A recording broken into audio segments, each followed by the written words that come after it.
اللہ تعالیٰ ہمارے مجیب صاحب کو اور ان کے رفقا کو اور جی ہمارے ان ذمہ داروں کو بھی قبول فرمائیں۔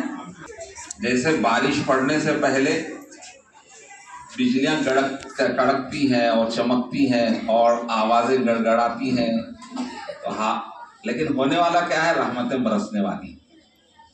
تو یہ حالات بھی ایسے ہی آتے ہیں کہ ان حالات کے پیچھے کوئی بڑا کام ہونے والا ہے انشاءاللہ۔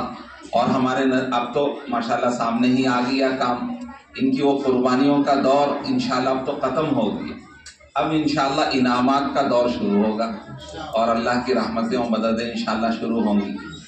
تو میں مولانا مجیب صاحب رحمانی اور اسی طرح مولانا مجاہد الاسلام صاحب اور دوسرے ہمارے اساتذہ، ان کے جو رفقا ہیں اور خصوصاً ہماری معلمات ہیں، پردے میں رہ کر ان کی تعلیم و تربیت کرنے والی ہیں، اللہ تعالیٰ سب کے خدمات کو قبول فرمائے۔ اللہ شان دنیا میں اور آخرت میں انہیں بہترین بدلہ عطا فرمائے، اپنے شہیدوں محبوب بندے اور بندیوں میں انہیں شامل فرمائے۔ اس علاقے کے ذمہ داروں کو مبارکبادی دیتا ہوں کہ انہوں نے بڑی ذمہ داری اٹھائی ہے اور بڑا کام اٹھایا ہے۔ بہار ہی نہیں بلکہ پورے ہندوستان میں مستورات کی تعلیم کی ذمہ داری اٹھانے کے لیے لوگ گھبراتے ہیں۔ انہوں نے ماشاءاللہ مولانا مجیب صاحب نے بڑی ذمہ داری اٹھائی، بڑی ہمت کے ساتھ اٹھائی، اور ابھی آپ نے سارے حالات سنے، کن حالات سے وہ کام کر رہے ہیں۔ یہ تو اس ذمہ داری کو اٹھانے والوں پر یہ حالات کا آنا یقینی ہے، شک نہیں بلکہ یقینی ہے۔ اشد بلاء الانبیاء ثم الامثل فالامثل، حدیث میں فرمایا گیا کہ سب سے زیادہ حالات انبیاء علیہ السلام پر آتے ہیں۔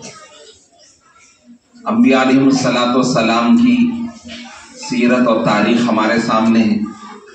حضرت ابراہیم علیہ السلام کھڑے ہوئے اکیلے تھے، حتیٰ کہ گھر سے بھی نکال دیا گیا اور سارا علاقہ مخالف ہو گیا، یہاں تک کہ بادشاہ وقت بھی مخالف ہو گیا اور سب نے مل کر آپ کو آگ میں ڈال دی، لیکن وہ ہمت کے پہاڑ تھے اور العزم تھے، کسی چیز سے انہوں نے نہیں گھبرایا۔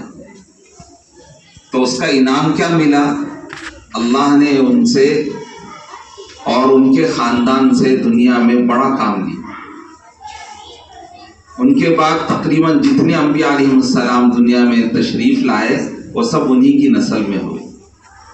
یہ اللہ نے ان کو یہ سعادت مندی عطا فرمائی، خوش نصیبی دی، جو اکیلے کھڑے ہوئے اور سارے مخالفتوں اور دشمنیوں اور سارے حالات کا مقابلہ کرتے ہوئے دین کا کام کیا، تو اللہ نے ان کو دنیا میں شرافت اور عزت عطا فرمائی، اور آخرت میں ان کا جو مقام ہوگا وہ کسی کے تصور اور خیال میں بھی نہیں آ سکتا کہ اللہ ان کو کیا دیں گے۔